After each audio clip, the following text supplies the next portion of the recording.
I hear you. Good night, everybody. Welcome to Comics Asylum Live with Jay and Steve.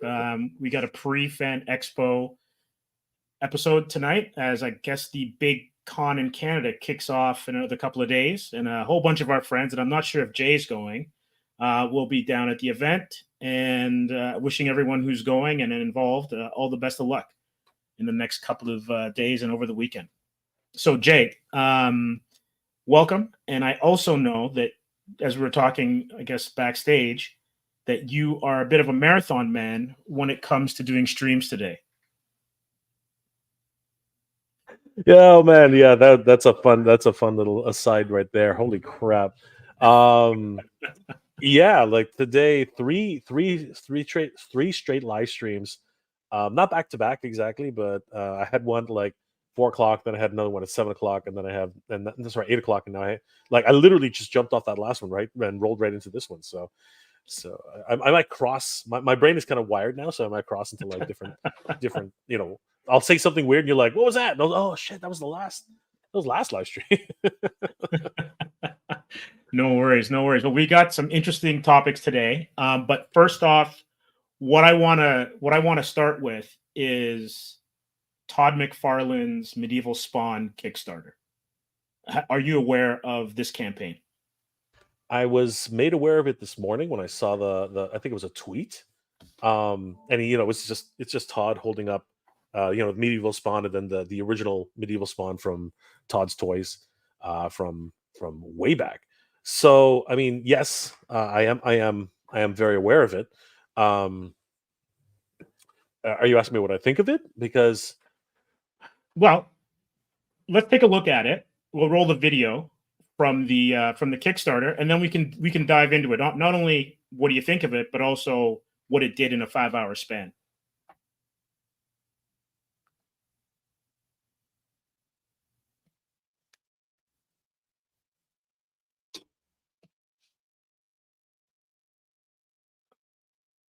So if you could take a look here, this is in Canadian dollars, but I think it's 1,300 US. 1.3 million US. My bad on that one. Steve, are you on a laptop, or you're on your desktop? What do you want? On my desktop. Okay. So let's see if I can get this one rolling here. All right, everybody, Todd McFarlane here. Let's talk about our second Kickstarter, right? So back in 2020, during the pandemic, we did our first Kickstarter based on the very first line, remastering the first series of figures. Well, one of the figures that was in that first line, not Spawn, we already did him, Medieval Spawn. We're going to do Medieval Spawn. If you guys remember, this is what he looked like way back when we first started making toys, but we're getting way better at it. So now we're going to come out with what I think is easily our most detailed figure to date here, right? Look at this thing. This thing is crazy, no matter what it is. And we're going to have 3 versions of it. We're going to have one that's an unpainted prototype for all you customizers out there. You guys will get that one. And then we're going to have the black version. And he'll come with the cape, just like this guy in the cowl. Right, it'll be up there, but I just took the cape off so you can see. Even on the back, we have the detail. Even on the back, even though we got a big cape on them, right? We want to make sure that you got lots of detail, no matter where you go. Tons of flexibility, tons of articulation on this. But let me show you a couple of the fun things on here that we're going to be doing. You can be able to like swap out a bunch of the pieces. You're going to see some of them. I'm going to show you here, but some of them are going to be super easy.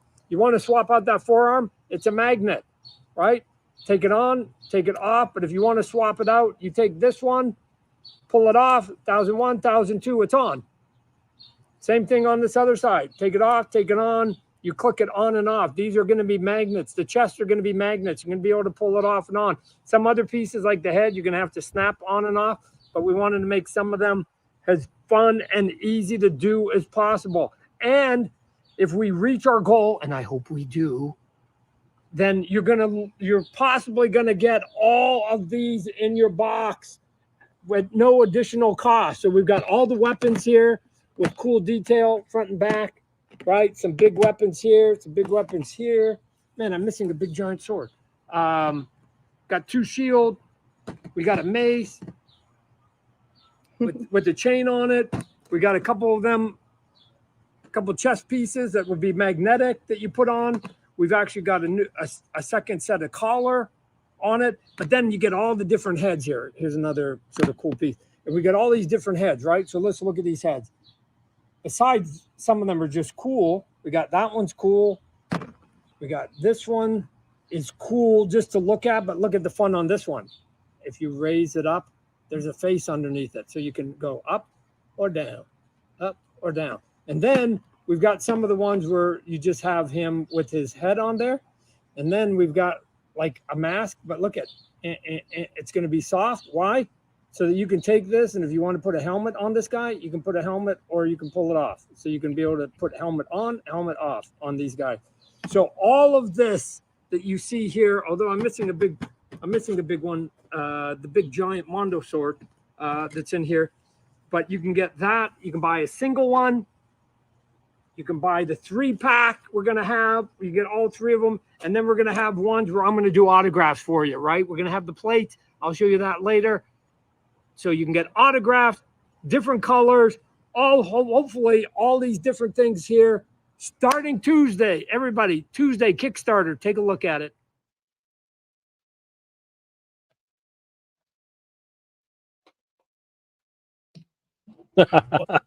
Well, Tuesday has come and gone. And Todd made his ask in 5 hours. Yep.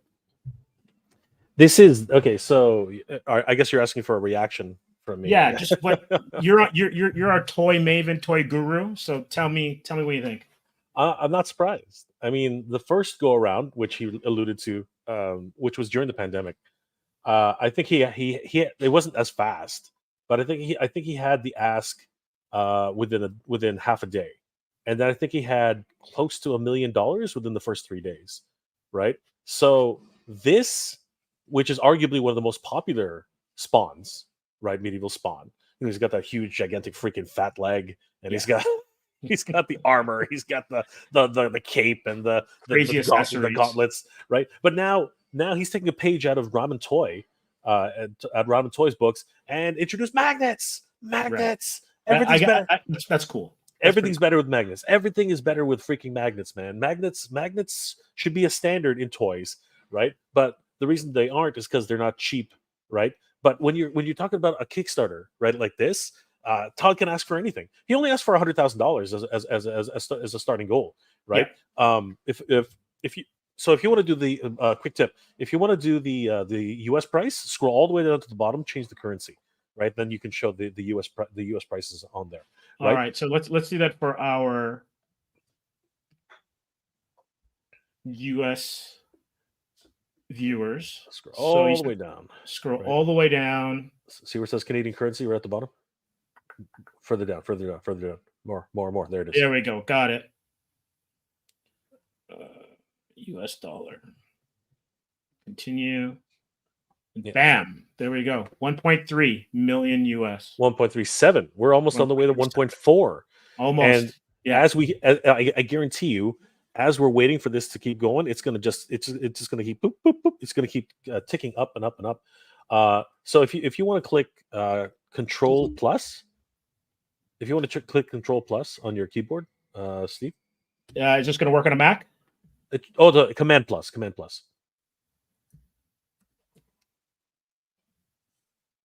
Yep. What's that going to do? Well, if are you on the browser? Yeah. Click Command Plus, and it should. Yeah, keep going. Plus again. There you go. Oh, you just want me to enlarge it? Yeah. Okay. Yeah. No worries. Tell me when it's maxed out, because I can't see it from my section. Oh, sorry. It's maxed out. Yeah, you're okay. Good. So they've got 6,800 backers, crawling up to 6,900 with 28 days to go. Yeah. That's absolutely bonkers. Yeah. Yeah. There it goes. Do you see that? It just climbed. Did it tick up? It just climbed. 6,850. Yeah. Someone's watching the stream. And That's right. That's right. Decided to back it. Yeah. Wow. So almost 1.4 million. Yep. It's gonna reach 1.4 before the end of the night. Trust me. Yeah. One thing about Spawn, it's never failed to capture its audience. Spawn has fans for life. Like people Yeah. just absolutely dig Spawn. It's crazy. Yeah, those ground floor fans who grew up on the comic, the cartoon, and the movie, they're lifers. Like it's that generation Spider-Man, Superman, and Batman when you think about it. No, 100%. It's amazing to me that Jim Lee hasn't tried to really capitalize on the original Wildcats. Mm. The young. What happened to Youngblood? Where are the Youngblood fans, man? Like Youngblood was massive. Yeah, but right? I think in fairness, Rob, he decided or probably realized that Deadpool is a bit more of a cash cow right now, and then I guess he can flip this into Youngblood now if he wanted to afterwards. Yeah, no, he's always going to get that royalty check, right? At the end of the day, Mhm. but he doesn't technically really own the property outright. It's still a Marvel thing, Yes, right? absolutely. Whereas here, Uncle Toddy here, he's just like a little Canadian Vancouver boy. He's freaking rolling in it right now, like absolutely bonkers, right? And he owns his own toys. He owns his own toy company, right? None of the other artists out there, they didn't even, they were like, toys. Who's gonna do toys? And Todd's like, oh, you guys have no idea. And there you go. He's literally just creating his toy empire right now. It's absolutely insane. And Yeah. to his credit, these are badass looking. You know what I mean? He's learned a lot over the last 15 years. You know what I mean? Like it's crazy. Yeah, that's impressive. It's 7 inches tall, 32 points of articulation. Original art on the cover by the award-winning Todd McFarlane. You get 3 color variations: classic blue, black, and the primer gray, which we saw in the video. 3-pack. The premium 3-pack is limited to 700. Those are already gone. They're like, if you look at the rewards, those are sold out. They've got to be. Let me see here. The medieval black. They've got 1,200 backers just for this one alone. Yep, insane. That is insane. This one, the gray, only 33. Let's see where the 3-pack is. 210, 2,100, and there's still some. You can, if you have 210 US kicking around, you can still get some. But the all gone is the premium 3-pack for 350, as you said earlier. Sold out. That's gone, and there's your 700. Yep, gone. Sold out. Yep. Didn't even have a chance. Did not even have a chance. So here's my question. Flipor, when does this get flipped? Oh, Flipor was on that for the 700. He's one of those guys. He was right at the beginning. He had catcher swoop in and just take 200 to 700. Those are going to be on eBay. They're on eBay already. I guarantee you, they're already on eBay. Like, look it up. They're already on eBay. I guarantee you. Medieval Spawn, right? It's already up there. Trust me. Let me check. We got some pretty cool comments in the chat right now. Let me get the Spawn up, and then I'll come back to the. I'll come back to the comments. Oh wow. Okay. So you ready for this one? I was born ready, man. I was born. Let me kick it up because we're in your wheelhouse right now. So let me go share screen. Is it this one? I think it's this one.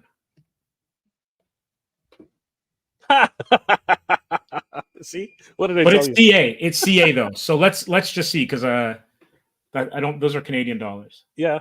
Click on. Yeah, go to the bottom. See if it's there.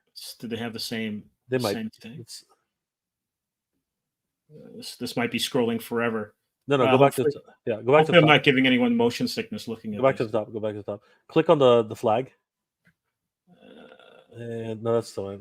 Hold on. Where is it? It's there somewhere.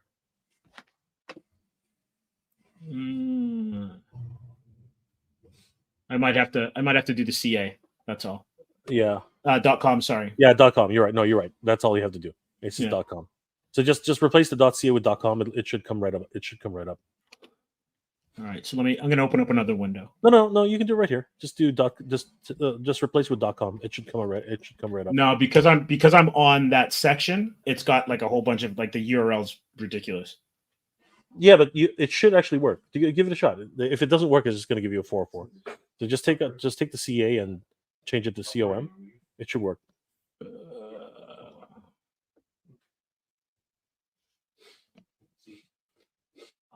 Doesn't seem to be rolling for me. So let's do it here then. It's still a channel.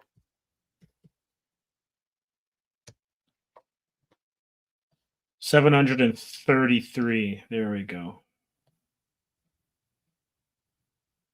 That's still ridiculous. That's insane. Are you guys seeing it? No, we're not. Just copy the URL and just paste it into the window you had before. Yeah.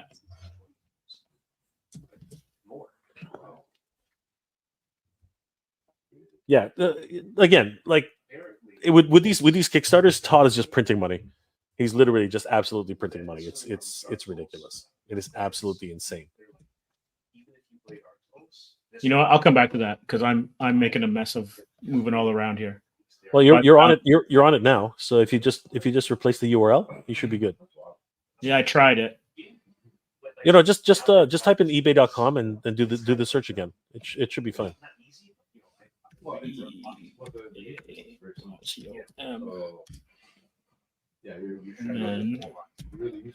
Okay, whatever reason it didn't change on this. You might want to close this window because it's not. How many windows do you have up?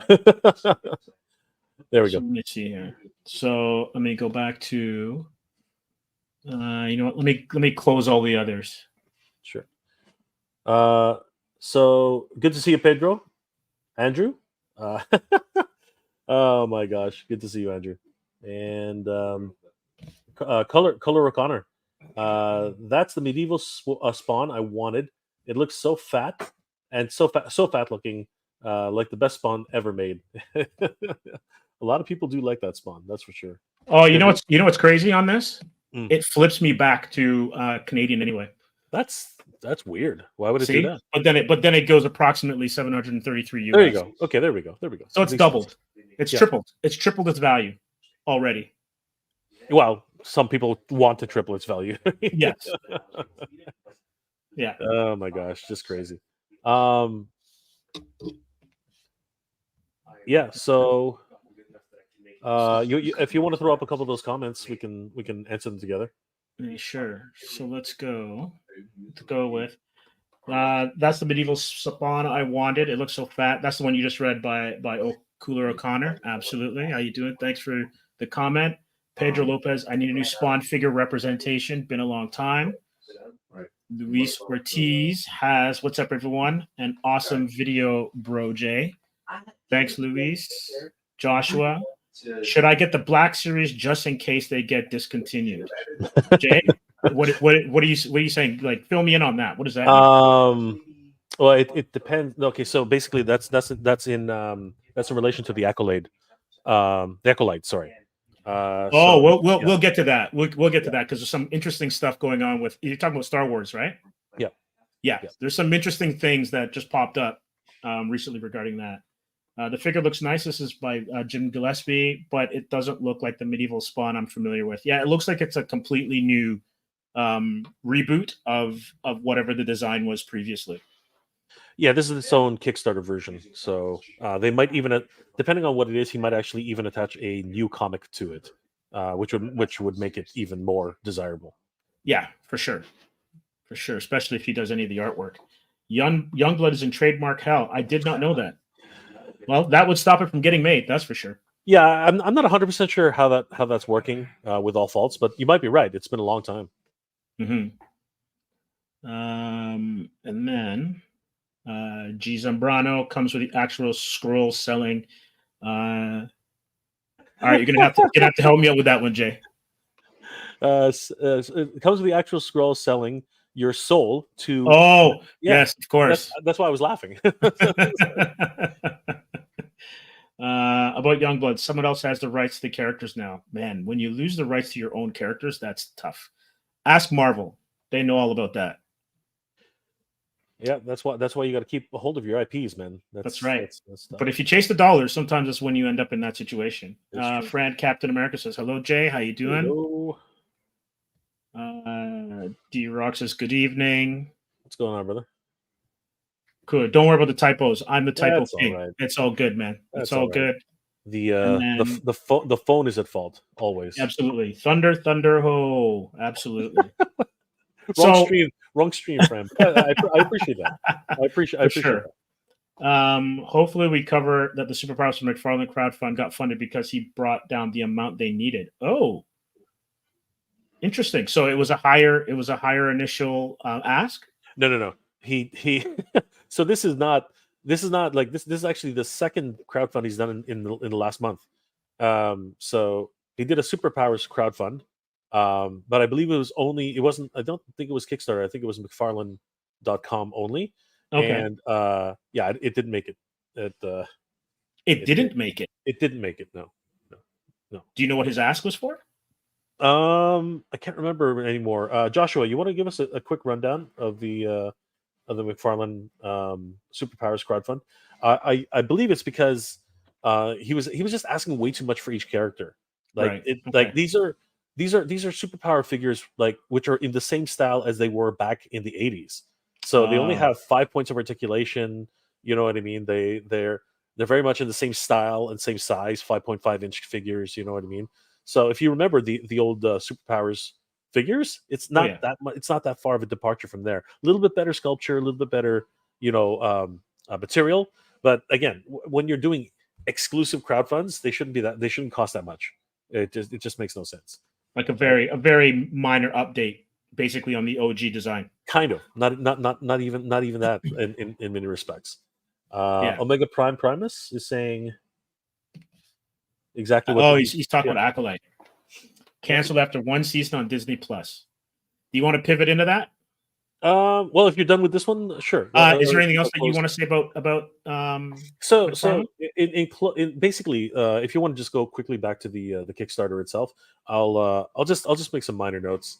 I mean, it doesn't really come as a surprise. The first Kickstarter was wildly popular.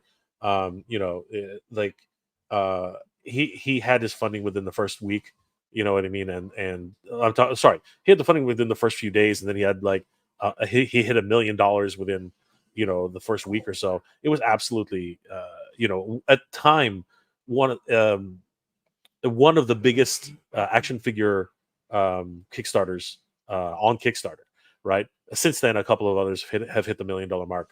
So I mean, it's not unheard of, right? So, and this is Toddy Mack we're talking about. He actually has the resources, he has the company, he has everything in place to make these things. He has the partnerships with all of the companies overseas, so he doesn't really have to worry about it. It's kind of so.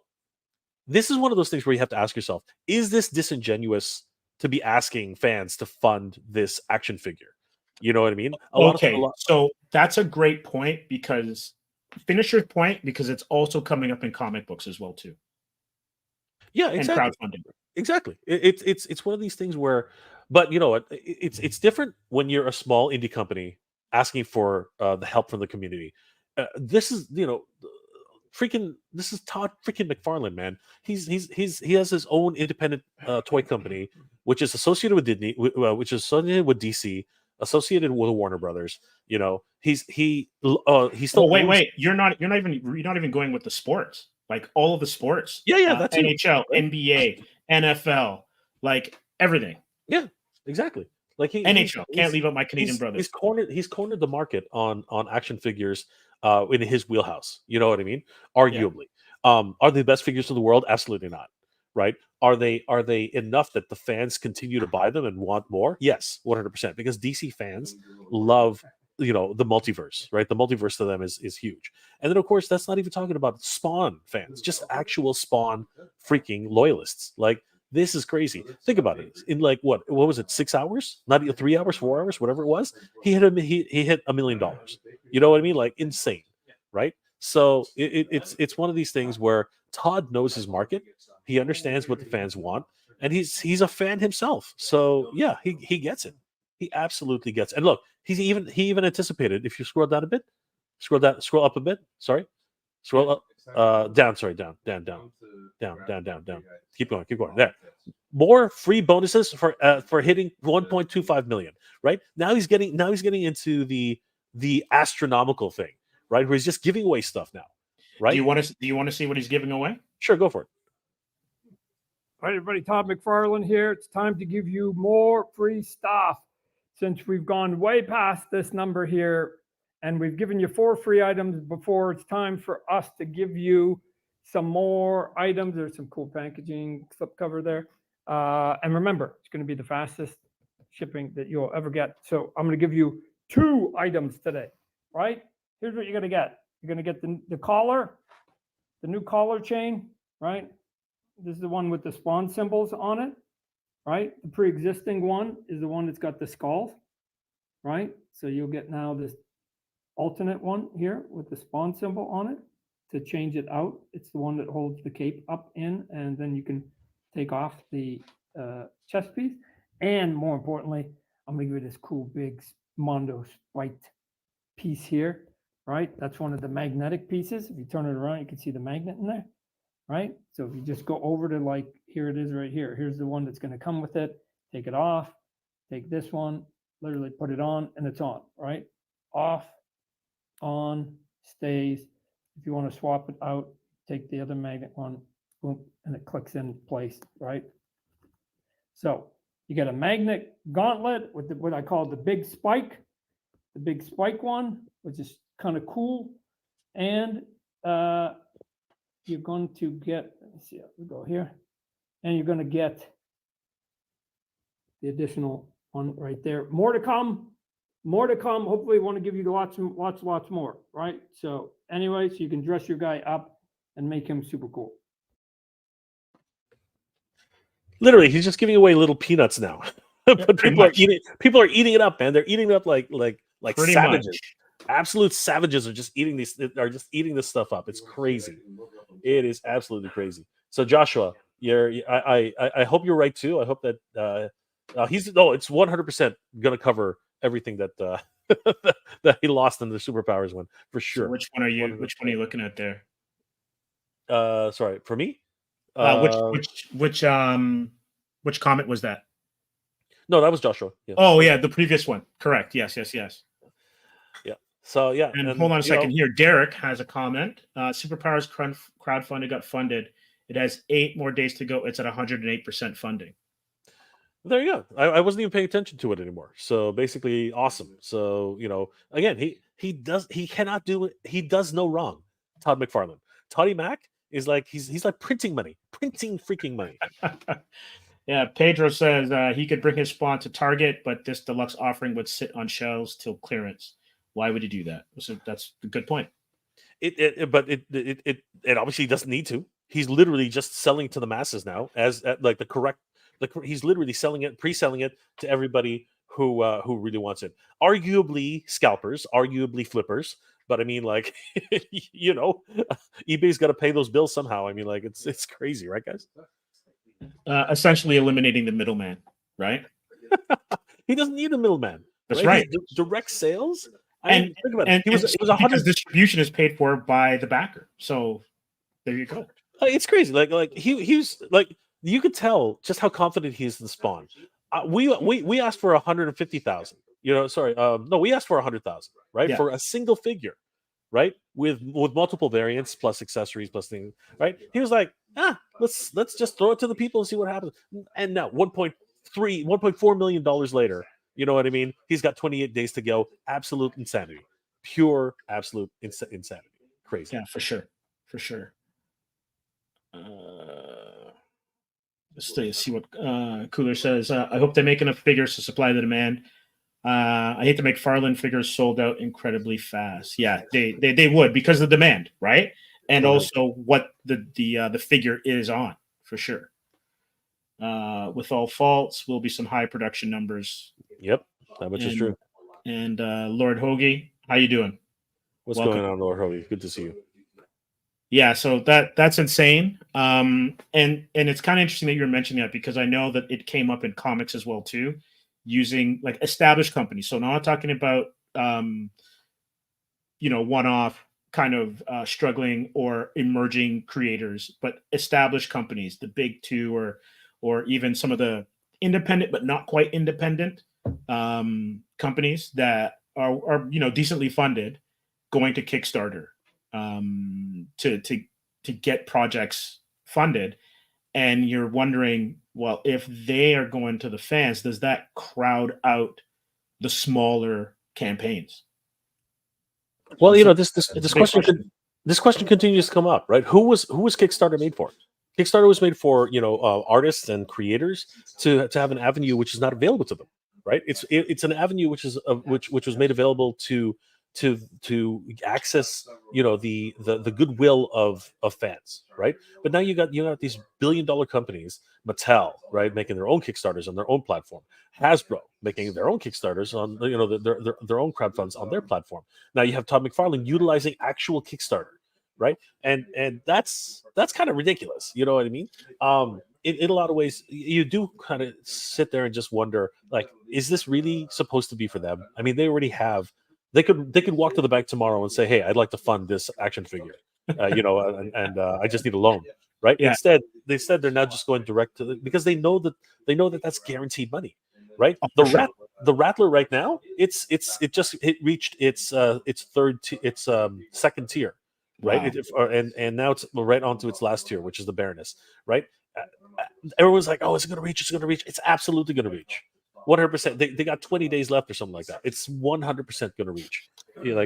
And this is part of it too, right? Like that, the speculation going back and forth amongst the fan base or anyone who are backers or following it, that also helps to drive up the attention. So it's almost like it's like a triple win when you look at it. No, it is a win in many cases, but at the same time, there is a lot of questions as to, like, Todd's good at giving away stuff, and his initial ask was okay, but as you see coming along to, he feasibly, let's call a spade here. Feasibly, he could just throw in another figure for sure. Yeah, right now, like he only asked for $100,000, sure. Right? He's got $1 million. That's like 10 times what he actually asked for. Also, too, kind of, you've done it before. You know what your market share is, and the interest in the product. The $100,000 ask is like asking for $10, really. Like, he could ask for a lot more, but man, it looks good when you smash it in 3 hours and make 10 times as much. Yes, yeah, 100%. And not only that, the investors are like, oh hell, And again, it's a private company. I get it, but it doesn't matter. The banks are in this case, the banks are your investors. Right? They're looking at that as like, you just raised $1 million in 3 hours. All right, what loan do you need tomorrow? What type of line of credit do you need now? Right? Anything he asked for, it's crazy. It's absolutely nuts. With all funds, it's a loss for most small folk. I don't know if it's a loss. I mean, you have the option now to fund it now, right? But those exclusive packs, limited of 700. Yeah, those are the ones which no one's going to get a hand of right now, right? They're gone. Like all the Flipper Franks of the world and all the Flip Wars of the world, they've already secured that and are about to make like massive deals, right? And then we have Pedro who's saying, if HasLab did this crowdfunding for figures instead of limited releases, would that work better? That's a tough thing to say, right? But I don't think they do individual figures like that. You know what I mean? I don't think that's the way they. Like whenever they do a HasLab, HasLab was created for dream projects, right? Big projects that you would never see in stores, right? And that's the argument that's being made here. So somebody mentioned it earlier. These should go to Target, right? These are the types of items that really should go retail, right? You don't need to spend, what is it, like $60-$70 on this figure? It just doesn't make any sense, right? But here comes Todd, and he's like, no, I'm going to give you a comic, I'm going to give you all this stuff, I'm going to give you some limited edition, this and this and this, right? And they're only going to be 700 of these ones, so they're $200 each or whatever the heck it was, right? I'm just pulling numbers out of a hat right now, but the reality is, FOMO, right? The fear of missing out, and false scarcity drive the market. That's actually, it's the same old story from comics. Where do you think Todd learned all this stuff? He learned it from comics, right? Comics, cards, everything. The terms are all there. People don't realize what's going on, right? But the term chase, Todd brought that into toys from comics. Yeah. Right. The chase covers. Right. Everything. All the things that action figures are clinging onto now. These terms and all the stuff. It's all because it was based off the comic model. That's how they work this now. It's because of Todd. And when he was coming up, the speculation boom was like probably at its zenith, right? 100%. In comics, like it was insane, like how speculators drove up the market. And then when the bottom fell out of it, the comics unfortunately had a hard fall. But basically, those business practices are just being templated into another area, which is it's a rinse and repeat, right? It worked for comics, now it's working for action figures, right? It's crazy. It's absolutely bonkers. Well, Todd's gotten enough airtime with us, and congrats to him on that. But let's talk about Acolyte. Speaking of a huge, do we have to? Well, it's interesting. It's interesting what has happened because, admittedly, I haven't watched the series to its entirety. So I think I'm 3 episodes in, right? And I'm late. I am 3. I was 3. I followed your rule. Yes, right? And it's a decent rule.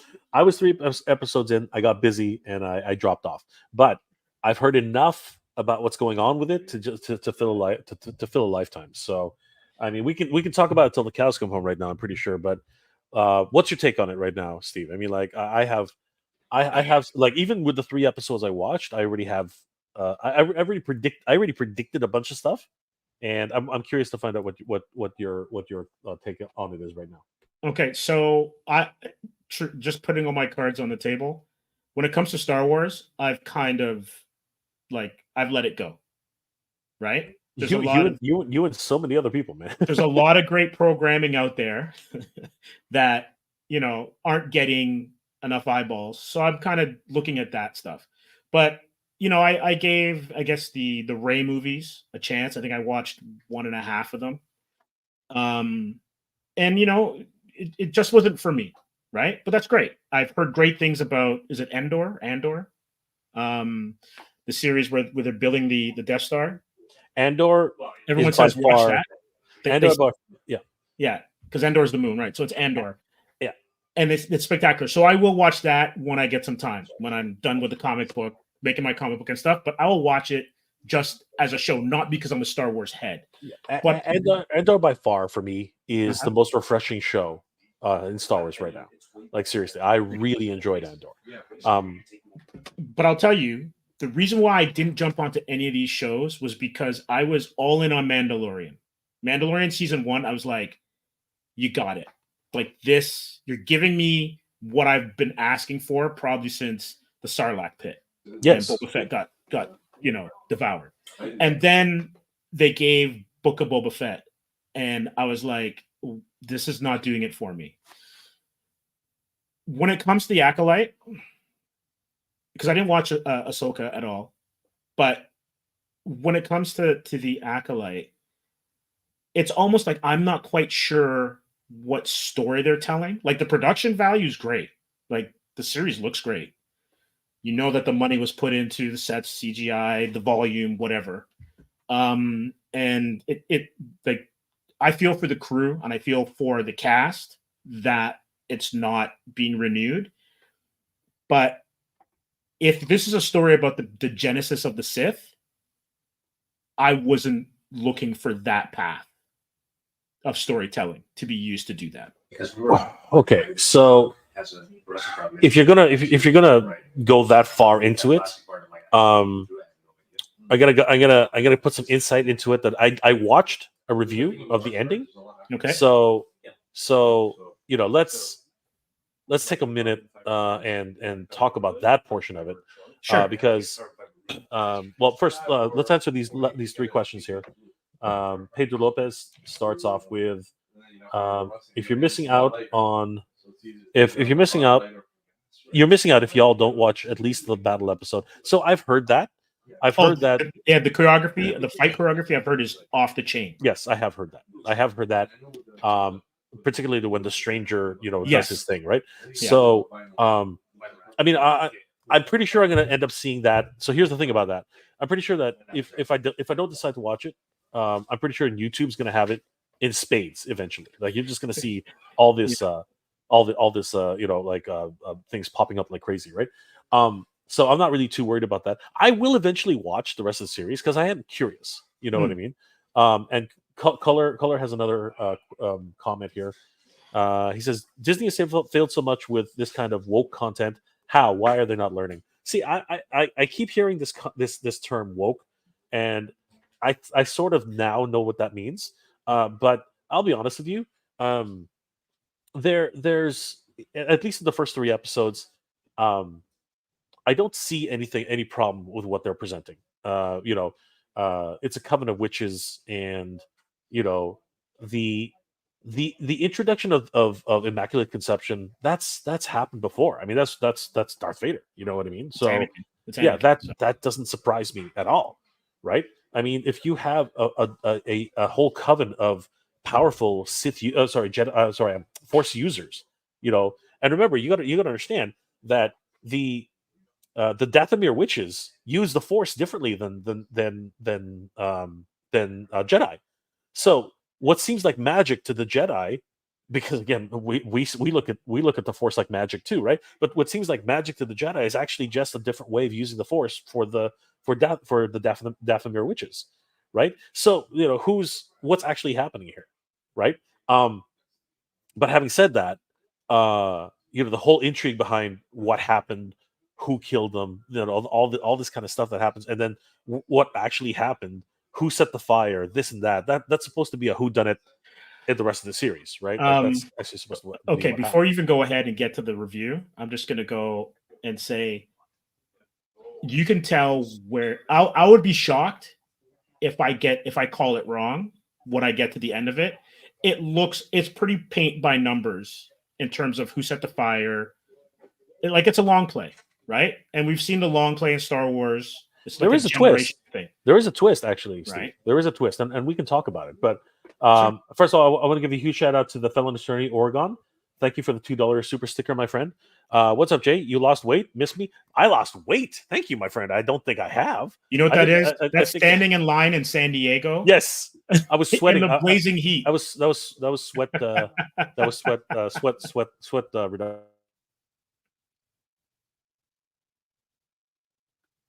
True, it was all that walking. It was all that walking I did. 100%. It was all that standing in line and just sweating under the heat lamps. It was crazy. Thank you again, Felon Attorney. Really appreciate it. For sure. Let's go to Pedro here. What was woke? I mean, like it is. I think a lot of people just this term woke is used as a buzzword for whenever something is just terrible, and it's all that's fine, right? If you didn't enjoy the series, you didn't enjoy the series, right? I'm gonna finish it eventually, but for now, whatever. G. Zambrano says, yeah, same thing. The dumb basery of everything. Yeah, it's a catch-all phrase now, right? That's basically what it's turned into, a catch-all phrase. Everybody says, if anytime somebody just disagrees with somebody else, it's like woke. So I don't even understand what it really means. But let me ask you a question though, right? Because in a way, is the Acolyte's failure also a product of its time and the way that television is not only consumed, but also produced and then disseminated? Because I think of other series, like, I'm just dating myself here, but if you go back to series like Seinfeld, right? Arguably one of the greatest shows on television. Its first season wasn't great in terms of ratings, right? And if someone got into Larry David's wheelhouse or kitchen and forced him, if the execs got in there and forced him to change the series, or social media was as big as it is now, right? Would a show like Seinfeld have survived to then become the cultural hit? Like, because sometimes these shows, depending on how they're developed, they're fully developed before they go, depending on how long they've been worked on, or does it get greenlit and then you're developing a show in 2 years, right? And then how much studio meddling gets into it. So I wonder if part of what we're seeing is the real-time, it's almost like watching sports. Your team doesn't do well, you boo them. And hopefully they turn it around. Unfortunately, there's no fourth quarter in these shows because everything's shot and in the can, right? So course corrections are hard. And I wonder if it's not, like, I'm not saying the series is great, but there's a part of me that's like, okay, it's canceled. I wonder where they were taking it. I tend to think, and you know what? It's funny because the way you mentioned that seasons used to be like a season used to be like a minimum 24 episodes. Actually, if you really go back to syndication and syndication rules, actually, in order to get syndication, you actually had to reach like 48 episodes. It was actually a requirement, right? But it's interesting how an actual season was 24 to 48 episodes, right? And then a season was like 24 episodes, right? Yeah, 22 to 24. Yeah, 22 to 24. And now it's all the way down to 10 to 12. 13, you know what I mean? Depending on that kind of thing, right? Yeah. It's in anime terms, that's kind of like it went from a television series down to an OVA. You know what I mean? But streaming is like that, right? Because the budgets are bigger, right? The effects are bigger, the sets are bigger. You know what I mean? Like everything, they've all become mini movies in a lot of ways. You know what I mean? People are asking for bigger, broader, and lesser, right? Less is more kind of situation, right? But then that falls into what you're saying. You know, would Seinfeld have been, you know, the 10-year? I can't even remember how many seasons did it have? Like 12 seasons? I think close to that. Yeah, it's not in Simpsons territory. No, it's not. It's long. I mean, Simpsons is far overdue for a retirement, in my opinion. Like how many more? Like they to went be honest past, with you, and South Park. I'm like, they're still on. I'm like, what? They went, like, they got into toilet humor, and then they went past, they actually found a place which is not toilet humor. You know what I mean? It was like this cesspool of whatever, right? Yes. Just absolute lunacy. You know, people are cutting their limbs off, putting them back on. You know, kind of just weird stuff. But in terms of like things like the Acolyte and how the Runner show is happening now, I think you have you're on the nose there somewhere. I think you're on the right track anyway. I think that what's like, no matter what, it's funny how if you don't get past back in the day when Seinfeld was doing it, they would take a risk on like 10 episodes and then see where that ran. And if it didn't hit 10 episodes, they can't hit. These days, you do a pilot, and if the pilot doesn't actually test well, boom, you're dead. Like you know, Wonder Woman was a very famous example of that. You know, she had one show and then all of a sudden gone. David E. Kelly's reboot. Yeah, it was completely gone, right? She had the hot pants on. You know what I mean? Yeah. It was crazy. The actress from what's the one? This not the Orville. The actress who's the lead with Seth MacFarlane in the Orville. Sure. She was Wonder Woman. Yeah, she was also in John Wick. She was in multiple shows. But one thing about sitcoms and comedies and rom-coms, you know, things like that, they have a certain, you know, I guess wiggle room. They have a certain wiggle room because, you know, sometimes like, you know, the old classics like Cheers or you know, some of the family sitcoms that were like, you know, Full House and stuff like that. You know, there is a little bit of wiggle room because it's trying to find, like, they feel like they need to find their audience. And again, the whole pitch of Seinfeld is a show about nothing, right? So right away they're kind of like, all right, are we gonna, like, I can't remember who it was, Fox or somebody else, whoever took the risk on it. They're probably like, okay, you know, this is gonna take a while to get its audience, kind of like Married with Children and stuff like that, right? So they'll give it another season because the ratings were just enough to keep it around, right? And all of a sudden, boom, it became this huge, you know, sensational hit over, like, seemingly overnight, right? And then people just couldn't get enough of it over and over and over again. And, you know, it's to his credit, Jerry Seinfeld recognized that it needs to end at some point, right? You know, there's only so much we can do with this anymore, right? How many more stories about nothing can you write? Which is actually not out. You know, he could have gone. It's funny because if he had stuck around for another 5 or 6 years, he would have realized the internet is like the biggest thing to talk about nothing. You know what I mean? It's crazy. So I like where you're going with that. And before we get into the comments, because we've got some really great comments, where you're going with this might also be an issue. Is there just too much Star Wars content? You're not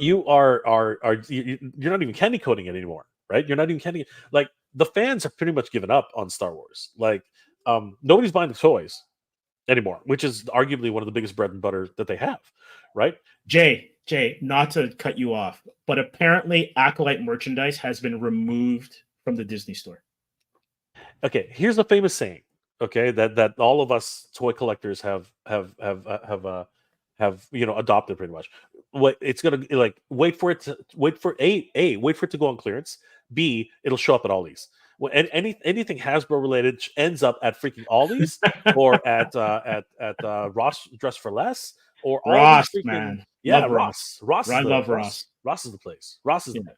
Right, so that's the problem, right? Everybody's just waiting for this stuff to go on clear. Like we're still like here's a famous one. We're still finding. I actually went to Buffalo, New York, and I found her on Ollie's, and I was like, I wonder if I'm going to find. And I turned the corner. I'm like, oh my god, there she is.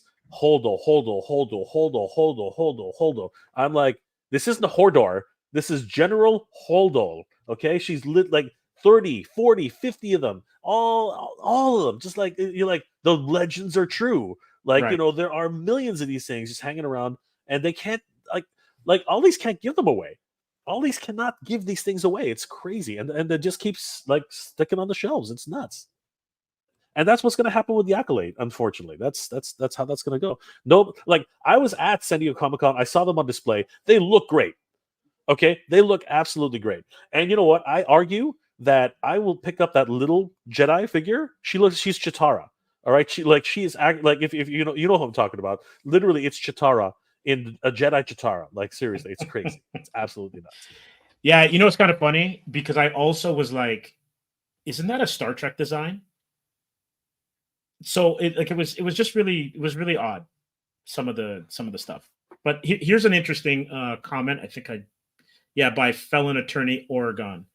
I won't ruin the series for you. Seinfeld is painful. Its first season really bad, and it's like sometimes it takes a while, especially with that kind of humor. Larry David's just kind of off anyway. His brand, where it takes a while to kind of gain traction, and where the creators themselves actually figure out, okay, this is the way to make it better, right? Because you're kind of like you're doing these things. The same thing with when you're making a comic book. You're in such a vacuum, right? In an echo chamber when you're making these things. And if it's your first kick at the can, like, because I'm not sure if the writers for the Acolyte are experienced screenwriters or even who the showrunner is. But for me, it was the writing. The writing to me, just like, I was like, I know they wanted to tell the story of the leads, but I was like, I want more to happen. Like what? Like give me more, and it wasn't going that way. You're muted. Sorry, I don't know why I clicked afterwards. Yeah, no, and that seems to be the biggest problem with current media, right? They, for whatever reason, they're not getting to the point, and B, it doesn't seem like they really know what direction they're heading in. And like I said, we're going to talk about how it ended, if anything, and what a problem that actually is. And actually at 10:51, just above Jeff. Good to see you, Jeff. How you doing tonight? Cheers, Jeff. Yeah, just above that, Joshua is asking the question which you kind of answered just now. Should I get the figures? I don't know. I don't like the show, but I'm a Black Series completionist. It's gonna come to Ollie's, Joshua. I mean, like, it's Steve just said it's been taken off the Disney store. So once it does that, it's gonna go to Ollie's. Like that's just where it is. Jeff, and then Jeff follows up that on 10:53. I don't mind the Acolyte, but if you want to throw that 10:53. 10:53. Jeff Morse. Yeah. I don't mind the Acolyte, but the episodes were very uneven, and the flashback episodes were not good in my opinion. The lightsaber battles were awesome though. Yeah. So there's a lot to take away. There's a great amount of things to take away from it. 100%. So at the end of the day, there's things to like about it, and there's things to that a lot of people are going to be critical about. So, and we should blast through a couple of these other ones. There's actually a lot of them. Oh, there's so much, and I'm loving it. G. Zambrano, no, not a catch-all. It's people hiding behind it instead of saying, I don't like that the protagonist was brown. I don't like the protagonist was female, etc. Now, a series like Star Trek has always been woke, right? Like Again, Star I'm not. I'm just saying, Star Trek has always been woke, right? And I think when you look at just how diverse casting has been, it's like TV looks a lot different. Movies look a lot different than what it used to be. And we're seeing it in gaming. We're seeing it in television, where the main character used to be usually just a dude, a guy, right? Cisgendered guy. And now you're getting a more diverse hero palette. And for some people, it's, rubbing it the wrong way. And for some people, it works. But I think in the end, if the written material is great, because if you look at Star Wars, you've got Lando, you've got what's his name? Samuel L. Jackson's character, Mace Windu, right? You've got characters of color. So it's not necessarily that's the issue. It's how are they written? What are the stories like that they're in? And if the writing doesn't work, like for me, like I'm an artist first, but if the bones of your story aren't good, it doesn't matter, because you got to make cool characters and have cool villains. And I think one of the things that makes Star Wars really work is from the beginning, there's a badass villain. Vader is a badass villain. And when you get to a lot of these kind of derivative versions of Star Wars or other stories, they kind of move away from that, where we don't want the soft, cuddly villain, and we don't want the villain to be like in the shadows or at the. We want people that are using the Force to be fighting a kick-ass, awesome villain, and that makes a great story. Luke is cool, Han is cool, Leia is cool because they beat Vader and the Emperor, and Vader makes his mark. I don't know, 5 minutes into that movie, 3 episodes into Acolyte. To me, the most interesting character. You see him once. He flicks on the lightsaber, or she flicks on the lightsaber, and that's it. And then I haven't seen that individual since. And then I got a buddy of mine, Star Wars Nick, I'm calling you out. He loves I guess they're now called Legends, right? So with the novelizations from back in the day, right? Before Disney took over and kind of revamped the histories. Sure. And he was always about, you need Darth Plagueis. Like, you got to give me Darth Plagueis. And spoiler, I think a Plagueis appears in this series, but it's kind of one of those blink and you miss kind of moments. And so someone that you're really jonesing to see, you don't get to see. Yeah. So yeah, let's and you know what you're saying is obviously those are great points, 100%. The thing is that I think your earlier point was true. We're at that point now where is anybody really asking for these shows? You know what I mean? I think that's really the question that a lot of people want answered, right? And the thing is, your buddy there, right? He wants the old Republic. You know, he wants the old Republic as it was written in the novelizations. He wants the old Republic as the video games. He wants the old Republic, the legends, to actually be made, right? And there's nothing wrong with that, right? But that's not the way the current direction of Star Wars is heading. You know what I mean? Star Wars is now in a transitional period where they want to try new things. They want to try experiments. Some of them are working, some of them are not. I argue that still, and I'm really excited to find out. What's it called? Andor is in the right direction right now. I say the first 2 seasons of The Mandalorian were spot on, right? Whereas the 3rd season kind of like, I don't know what happened, right? But the showrunners like Jean Favreau, you know what I mean, and whoever, Filoni.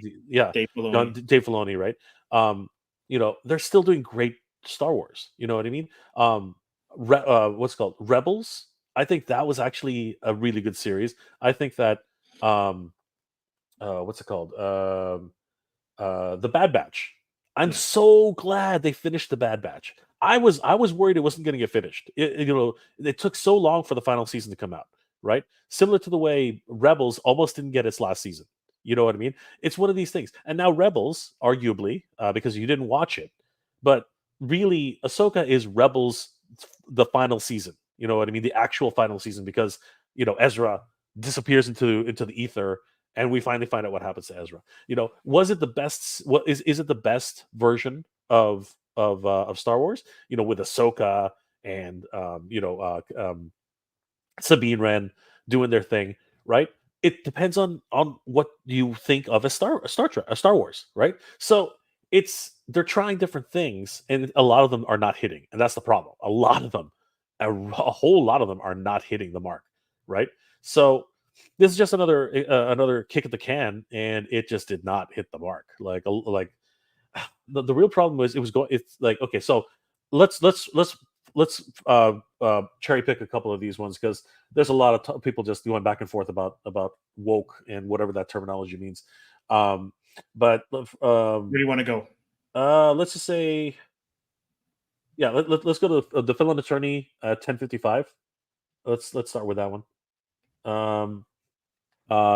Uneven for sure. It's the characters not acting consistently or how they should. Not like in Star Trek not like Star Trek isn't looking great. That Section 31 trailer was trash. Yeah. So again, there's a lot to take in there. Obviously both play in the same yard, right? But Yes. one's going in one direction, the other one's going in different directions as well. Let's do that's a good one. Omega's 579. Woke means that you put your personal agenda in place of serving the story. Well, again, even I still say, in my opinion, people tend to just use it as a catch-all phrase. And I know somebody mentioned earlier that it's not, that and explained the reason why. But the reality is, if you're just basically throwing woke around like it's like oh, that's woke, this is woke, that's woke, then you sort of are using it as a catch-all phrase to just explain something really quickly. You know what I mean? So we're not ignoring that, but we're just going to keep moving on, because honestly, we could talk about being woke until the cows come home. This is a great. I don't want to put this one in. This is a great one. That's a great one. Go ahead, read it. Streaming does have a pacing issue. That's real. Overall season length, individual episode length, miniseries aren't a new concept, but these things aren't flowing at all because they're chopped up weird. If you take a look, especially with Netflix, this is a great point. There was a point where you would look at a Netflix series, especially if it was like, say it was a Marvel series, you would know that by episode 6, you would get the villain-centric episode where you delve into the villain's backstory. So you can almost do beat for beat for like by episode, what kind of episode you're going to get. And you're right. Streaming is kind of, it's a hodgepodge. It's a mixed bag. And some of these series should probably only be like 5. Doesn't have to be 13. Yeah. And some of them you need more, right? Like I think the Brits kind of have it right. Sometimes they only do 4 episodes, and that like 4 1.5 hour episodes, and that's it, as opposed to 6 or 8 45 or half hour episodes. Well, how many episodes was Kenobi? Kenobi was like 10 episodes, like 8 episodes, something like that. Yeah, it was short. It was short and sweet, right? And it wasn't great. You know what I mean? Kenobi could have been shorter. To be honest, between you and I, Kenobi could have been. There were a bunch of filler episodes too, but the reality is, they told an interesting story, and they had the fight everyone was expecting, and then all of a sudden it went the way it went, right? Did it change anything? No. It kind of like told this side story of what was Kenobi, what was Ben actually doing all those years. You know what I mean? Yeah. He was trying to find himself, right? He was actually losing touch with his idea of what the Force was. He was losing faith in a lot of ways. But at the end he stuck it out, and he really did complete the mission, right? And we saw that all the way through till the end of like I said, we even see that continuing until Rebels, right, where he meets up with Ezra, right? Spoilers ahead. But yeah, it's this thing, like how far are you going to take these stories, right? It's crazy. The fellow attorney at 1059 says he's going to Ross in a couple of minutes. good on you, brother. Yeah, well, it's on the West Coast, so that makes sense. Yeah, Palpatine 1975. Good evening, my friend. How are you doing tonight? Good to see you. How you doing, sir? Yeah, and then right after that, Jeff Morris. I still buy Star Wars TVC at full price for the characters I want. If it's a character I don't, then I might wait for it on clearance. That is a good strategy, right? Always get the ones you want first, and then cherry pick the ones that are not so important to you. Ryan Ventek, each individual episode. So give me the time because I scrolled down. He was two down. He was like 11 o'clock. 11 o'clock. We got so many comments. It's crazy. I know it's crazy. Here we go. You picked a good topic tonight. Ryan Ventek, each individual episode of Acolyte costs more than Godzilla minus one. Ha ha. Very funny. Although I'm not gonna. You're not wrong. I'm not gonna say no. I'm not gonna say no. All right. Star Wars Acolyte figures spotted at a few Targets. I mean, they're gonna be sitting there for a while. You know what I mean? Like it's not unusual. Pedro Lopez, that Chitara figure you want is my avatar. Is that actually her?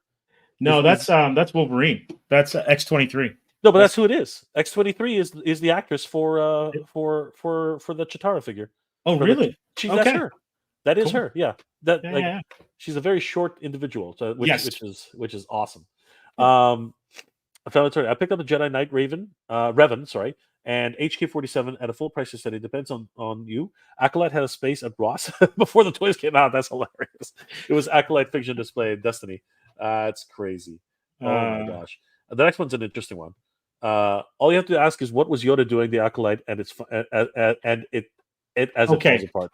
Okay, so that's an interesting point because obviously you'd have to be like living under a rock to miss some of the reveals, right? But I think what you're getting, and I think what might be like upsetting a lot of the fan base, is that you're almost retconning some of the characters that we revere for these new stories. So because my like sometimes you ask, well, what the hell was Yoda doing for 800 years? Right? Yeah. Like, what was he doing? And the Jedis are not necessarily seen as like the heroes. I think what's happened is by trying to make everything so well-rounded, and I'm just putting that in quotes as a writer. Let me center myself here. We've kind of gotten away from what these stories are really about. This is just my opinion as a creator, as a writer, and as a consumer of this stuff for 5+ decades. It's bad guys versus good guys. And then you have those kind of cool characters that straddle good and bad, right? The Punishers, the Wolverines, the Qui-Gons, right? You can even argue people like Catwoman are on that. But you want your decidedly bad fighting decidedly good. And your bad guys, like in wrestling, will win the odd time. But you want to see good triumph over evil. And when you then have 50 years of Yoda or 40 years of Yoda being a certain way, and this is what got me out of Star Wars, Luke being a certain way, and then you're presented with this new version because of the way you're like people are advancing the stories, you're like, what?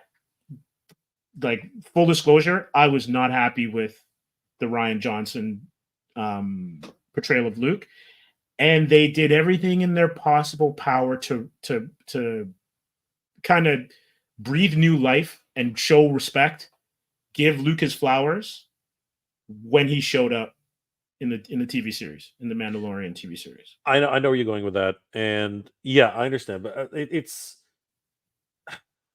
We can talk about the prequel,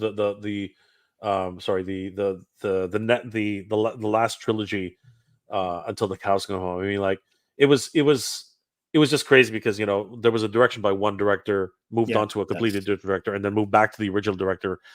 There's a lot to be said about how that worked out. But ignoring that, because not that you should ignore it, but at the same time, in a lot of ways you can ignore it. We're now looking at what Star Wars is now becoming, right? And I think that seems to be where people are becoming extremely critical, and fans are divided. Fans are extremely divided, right? If we look at this is actually a good answer to Omega. What was Yoda doing? The same thing he did in the prequels. He trains younglings until war broke out.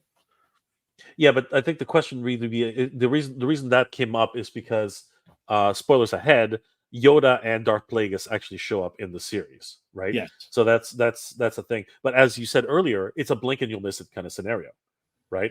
Um, the the truth is, from watching a review. Well, before we finally get to that, let's go to let's see here. Oh gosh. Again, everyone's having their conversations about woke, and then again, we're not that We will never solve that. that's the point, right? So not that we're ignoring it, but I'm just trying to get the relevant content here, guys. I apologize, but it's just Hold you on. guys are having your own side conversations, so I'm not going to which is amazing. But I'm going to give you this one because you which is mentioned great. Ollie. Yeah. I want them in 2,000 miles from the nearest Ollie's. Jay is far closer to me than Ollie's, and he lives in a different country. So let's see some at Ross. Well, I mean, like it's not untrue what you said, but I still have to travel quite a distance to get there too. And the reason why he said that is Nick Hayes. Thanks for the comments. Acolyte figures are the new Ollie's exclusives. I love that. That is so cool.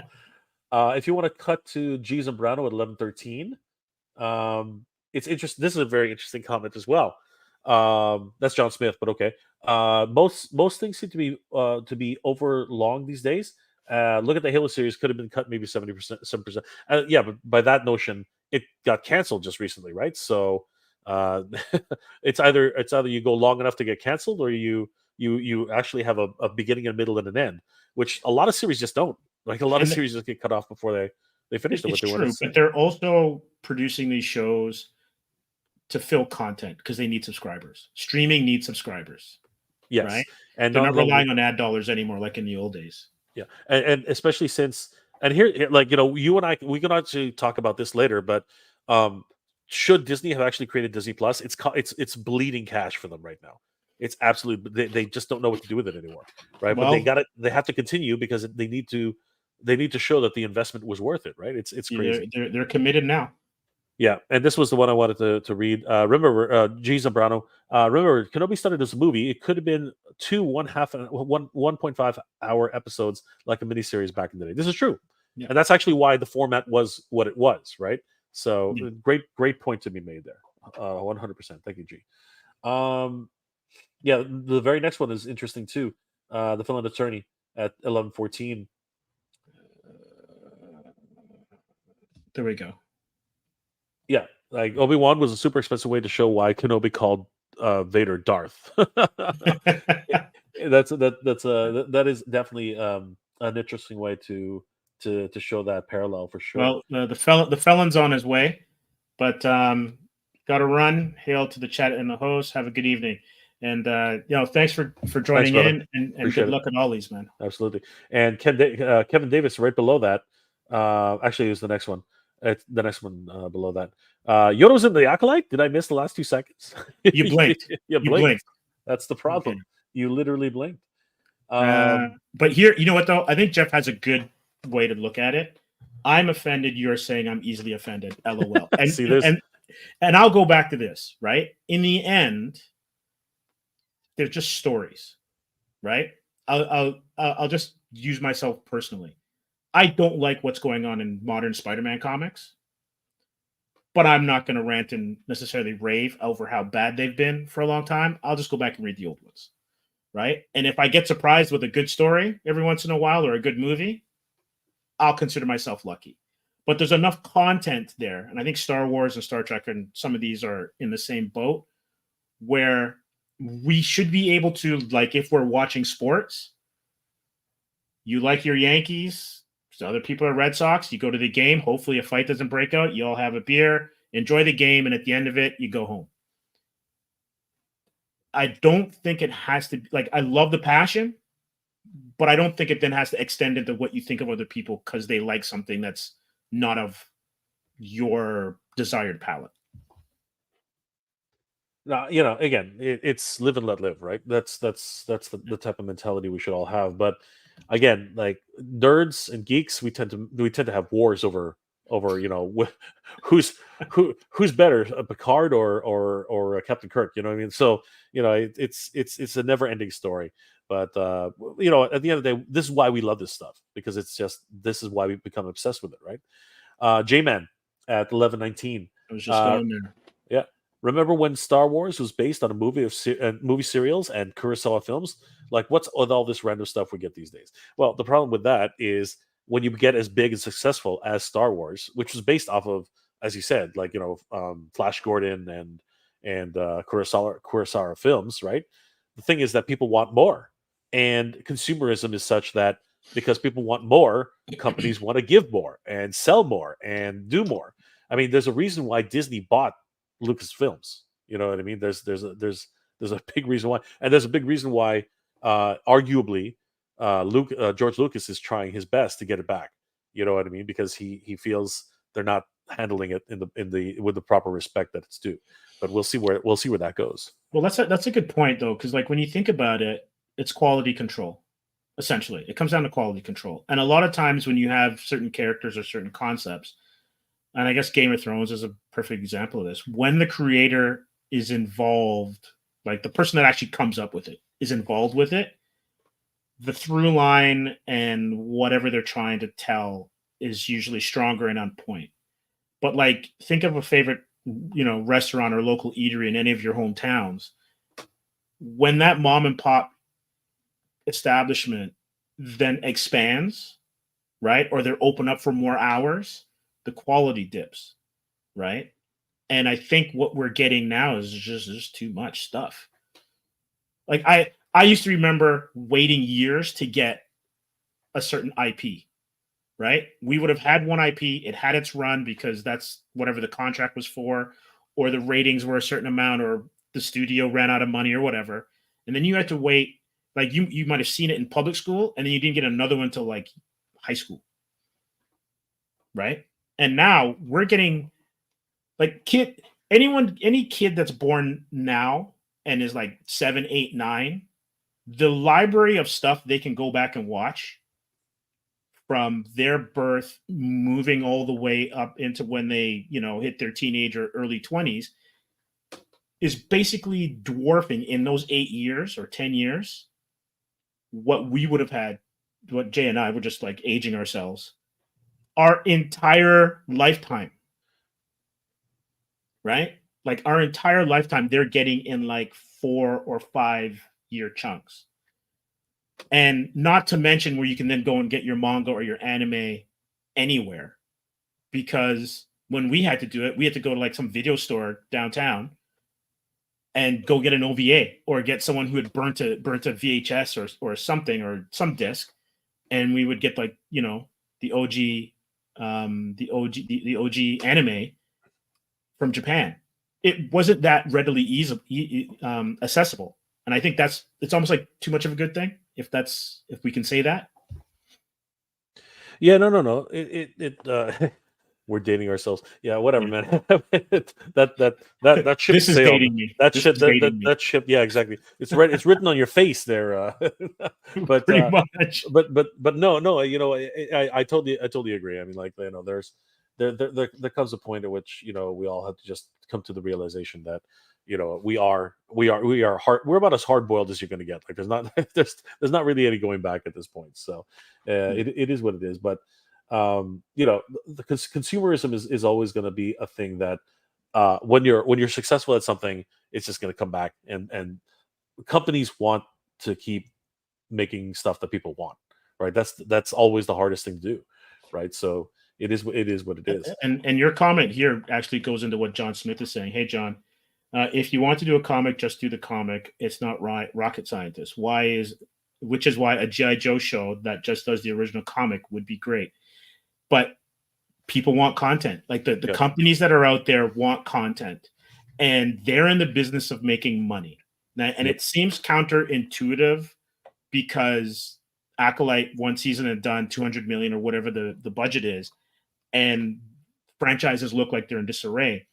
But it's not like in the old days where you could just go get a screenwriter or a script, someone believes in it, get the producer behind it, get it made. Everyone's going for IPs. They want brands. They want IPs that they can then turn into toys and shirts and bed sheets. and video games, right? Like I think Alien is a perfect example. Alien, is it Romulus? I think is out now. Romulus. Yeah, and I do want to see it. People are saying it's like the third best Alien movie. yeah. A lot of people are saying that now. I just came off a live stream that said the exact same thing. Which really, when you think about it, isn't that hard because the first two are amazing, and you have the people who think Alien is better than Aliens, and vice versa, right? But did you need all the other ones, AVP and all that kind of stuff? I don't know. But those are the kind of franchises that everyone is looking for. That's why you have Beverly Hills Cop 4. The next one, the next 3, I guess, at some point he's going to be, in the old age home busting criminals. Well, I mean, look at Will Smith and with Bad Boys, right? And it should be called Bad Men at this point. Cranky old men. Cranky bad men. That's what it should be called. At some point, you can't chase anybody, right? When you're a certain age. Well, I mean, that was the whole joke. I mean, like at one point, he's like, "I got this," but do you really? You know what I mean? Like that was the ask, right? So right. Yeah. Okay. So we're gonna skip a couple of guys and just keep getting to, but we'll say Bernie Lomax is in the chat. Good to see you, brother. John Smith, market failure. Kind of. It's more like market fatigue. I think that's actually what's happening right now. There's just too, as Steve said, there's just too much right now. It's a lot too much of something that nobody asked for. I think that's really what's happening right now. Omega 579 at 11:25. It's hard to say because there is good Star Wars being made without George, but this one, a lot of people are saying it's not, right? But can George make good Star Wars? Well, if you look at Episode 2, you might argue that he can't write a good love story. I mean, I will contend that if you cut out the love story stuff, that's a solid half-hour action. Absolutely, and I think that George is strong where George is strong. You know what I mean? Which is why I think Empire Strikes Back was directed by, was it Herschel? Yeah, Irving. I'm gonna look that up. Kirshner, right? Kirshner, yeah. And I argue that he had a hard time with the love story between Leia and Han, but he made it work. You know what I mean? Because again, it's still George's story, but George had enough foresight back then to let other people direct the movies that came after the first one, and it worked. Also, two damn good actors. Yeah. Right. Oh, whatever. What was Harrison Ford's line? Like, you can write this stuff, but you can't say it. Yeah, you can write this stuff, but you can't, and you just can't say it right on camera, right? But he, again, like you said, they made it work. Both of them did. And you got to remember, these are stories which were originally made for a PG audience. You know what I mean? They weren't really made for like adults, right? This was supposed to be fun, stories that. Yeah, go ahead. No, just getting back to the comment about them being serials, right? Like, that's even why you have like the transitions, which are the wipes. Like that's what those old serials from the 40s were, right? Exactly. Yeah, very old cinematography and transitions. All right, so let's go to Bernie Lomax at 11:29. Says that everyone wants to say when Disney did this, when Disney did that. I think it wasn't Disney, as it's more George Lucas's fault for selling his so-called baby. Greed was at the end that got the best of him, and that's a fact. You say that, right? But how old was he when he sold it? I mean, George is not a spring chicken right now. I remember at the time he was saying that he wants to let other people tell tell new stories. That's not a selfish thing to do, right? I mean, yeah. Like $1 billion later, you know what I mean, with stock options, blah blah blah, right? But why shouldn't somebody be able to sell their property? You know what I mean? And hopefully hand it off to somebody he trusted, right? The whole idea with handing it off to Disney and Kathleen Kennedy at the time, he said it. He was like, "Well, Kathleen and I have worked for years, and I trust her." That was actually what he said when he handed it off, right? And fast forward, another decade, and now it's like, well, I don't like the direction they took it in, so now I'd like to try and get back in. And now it's like, well, we'll keep you on as an advisor, George, but we don't want you writing our stories, right? So, yeah, it's tough to say. And you got me there. Oh, it's a fact. He sold it for profit. Fine, I'll go ahead and take that. But at the end of the day, he wants to get back in. He wants to make more stories. So there's always okay. You're following that up at the end there.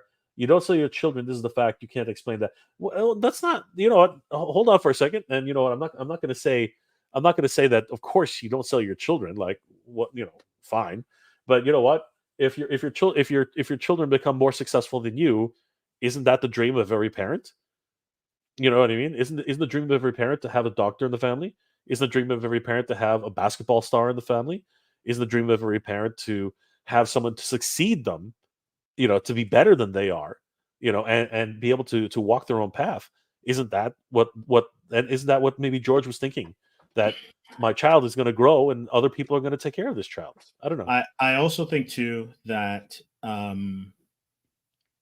we kind of lose sight of it because we come into these things as kids and then we grow with them. But George Lucas didn't get into film to not get paid. He wanted a bag, right? Like, yeah, you want to make movies and you want to be an artist and you want to be able to kind of marry the two, but he wasn't going to make movies if he couldn't eat, right? And he came up with a group of directors, De Palma, Spielberg, Scorsese, that they were making movies that were making money and critically acclaimed, right? And if money wasn't an issue, he wouldn't have been making those merchandising deals when we were kids to make all the toys, right? He would have said, "Nah, I just want to make." No, but you are reciting the modus operandi that he actually had to do. Yeah. He needed, again, Steve, you know the story. Absolutely. He had to make those deals because he wanted to make the movie he wanted to make, right? Absolutely. Who would have thought? Even he didn't think that would become a multi-billion-dollar industry for toys. Nah, no, that's hindsight. That's hindsight. Yeah. But you need, like, filmmaking is so expensive and it's so many moving parts. And the thing that he was making wasn't a run-of-the-mill film, right? It's not like simple set, simple lighting, like state-of-the-art, cutting-edge, never-before-seen special effects in locations around the world. They pioneered that, right? They pioneered a lot of it, right? Yeah, Industrial Light and Magic, right? Which was always joined at the hip with George Lucas. If it wasn't for their ingenuity, their ideals, right? We wouldn't see that. Like the biggest thing we'd seen prior to that was probably 2001: A Space Odyssey, right? Yeah, and that was more. That was less. That was less. That was more. No matter what, that was just more of another director who had a vision, right? Yeah, Stanley Kubrick, right? But George Lucas had something that he had a clear vision. And the problem is, even the people who he had hired at the time, if you look at the documentaries that were running around that time, even the people he had hired, were traditional cinematographers, and they're like, no, you tell me what to do, and I'll do it. And what they came up with was something that George was like, no, I can't do this, right? This is not the film I wanted to make. He literally brought in his wife at the time, recut the film the way he wanted to do it, and that led into its own set of problems. But at the end of the day, he had a very clear vision of what he wanted to do, and thank goodness for that, right? And thank goodness he had the foresight to let other directors take the helm after the fact, because again, those made the film arguably better, right? But but also too, though, right? There's only so much time in the day, and you can see it with like your favorite TV shows, especially back before, like, let's just go to like HBO. We're not even talking about streaming, but just HBO for cable and regular network television. When you have a showrunner that starts with a show, the show changes as soon as they leave. Even if you've got people that have worked underneath them and you can leave the blueprints there, that singular vision is important to keeping the flavor and the charm and that je ne sais quoi that we can't really quantify to make something special. That's why, like, manga is so special, because it's like it's one or two dudes or dudettes just making their product and churning it out over years. It's not like 15 books and then we're doing the next 30 with somebody else or 5 with somebody else. And that's how you then get this kind of diluted kind of vision that doesn't make the original fans happy. And that's basically like Lucas had to divest himself in making the movies, because guess what? As a creator, yeah, Star Wars is great, but I want to do this Indiana Jones thing. Can't do them both. Yeah, exactly. Right? Yeah, 100%. Omega 579. George trusted the wrong person with LFL. Star Wars, Indy, and Willow all worse than what he left. Yeah, Lucasfilm. That's what we were saying. Yeah. We're on the same train there, 100%. I mean, I watched Willow as far as I could, and I honestly, it was just a weird show overall. I didn't really mind the last Indiana Jones film. I thought it was okay. They were trying to do a send off for, and even then they sort of still left it open. Derek Kuto, if they make a Darth Maul movie with him running things with his brother in Lotho Minor, I'd watch it. So yeah, but we already know where that ends. Yeah. You know what I mean? So, it's interesting. Crimson Dawn. I mean, where would that have gone? Like obviously they're a syndicate, right? They're a mafia, if you will, right? So yeah, it would have been interesting. And that's actually, so there's another thing. That's actually where Solo was supposed to go, right? We were supposed to find out what happened to Crimson Dawn, right? But again, it was a side effect of what was happening at the time, right? I think that's probably the easiest way to explain that. And that I can't remember his name, but that actor had a hard time filling Harrison's shoes. Yeah, right? It's hard. It's hard. Really is hard. Bernie is feeling really strongly about this. The downfall of Star Wars to me was when George Lucas released Star Wars 4, 5, and 6 into theaters, adding new content. Oh, that's right. I do remember that. Yeah, as George said, his Star Wars was like a child. Hence, you saying you don't sell your children. I hear you, Bernie, but that's a saying. You know what I mean? And I know where you're coming from with that. But the reality is that, and I will echo Jeff Morris. Yeah, a movie franchise is not a child. Like when you go into making these things, you go in with the intention of making money. I mean, like again, George had a vision for the first Star Wars movie, the first trilogy, and that was just to further his career. You know what I mean? Like, and afterwards he made Willow, which was a nobody who would have really thought a movie about a bunch of foreshortened people would have actually been a success. You know what I mean? Who would have? Oh wait, there are hobbits out there too, right? But again, like this is the thing, right? On paper, when you pitch, if you pitch that to a studio that's not yours, Lucasfilm Entertainment, if you pitch that to a studio and say, "Hey, I want to make a story about I'm just gonna say it, a midget sorcerer," right? They're gonna be like, "Who? What? What are you talking about?" Right? Like that's usually the thing here, the response you're gonna get, right? Instead, what an amazing film, right? That's actually what came out of that. And how did that happen? Because he funded a lot of it himself. You know what I mean? Like there was a lot of. He also had the juice, right? Yeah, like he had the money as well as clout. You drop something like Star Wars, man, you can make almost anything. Pretty much at that point, absolutely 100%, right? Indiana Jones, that was actually easier because again, it's about a dude going around the world with again serials, right? Made off of those like 1940s, 1930s serials. Exactly, right? And then you get something like the Star Wars Christmas special. What the hell happened there? You know what I mean? That's first appearance of Boba Fett, though. Yeah, exactly. But that's where you're and Chewie's wife. We never see her again. Yeah, but that's corporatism, right? That's where you're selling something absolutely. To CBS or NBC or whoever it was, and say, hey, how about you give me $1 million to do this? And then it's like, oh yeah, sure, take it. You know what I mean? That's where the old stereotype of like the mogul in a chair going, yeah, but we need this. Right? Groucho Marx, you know what I mean? Yeah, exactly. Bernie, you know what? I will say where he's directing it, American Graffiti. Oh wow, yeah, that's actually a really good. Yeah, exactly. Yeah, that's American Graffiti. Yeah. But the best movie he's been associated with, for me, it's Empire. That was and that was wasn't that the film that made, or not made, but wasn't that the film that introduced Harrison Ford to the world? One of them, yeah. Yeah, I think it was. and No, then- I think it was American Graffiti. Yeah. That's where he first met George. I They think hit he it was off. And, up Cindy Williams, who ended up playing Shirley in Laverne and Shirley. Again, there you dating. go. Yeah. Yeah, Bernie, it was American Graffiti was a George Lucas film. Yes, yeah, 100%.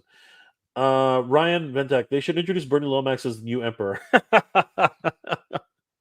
now, calm down, kids, calm down.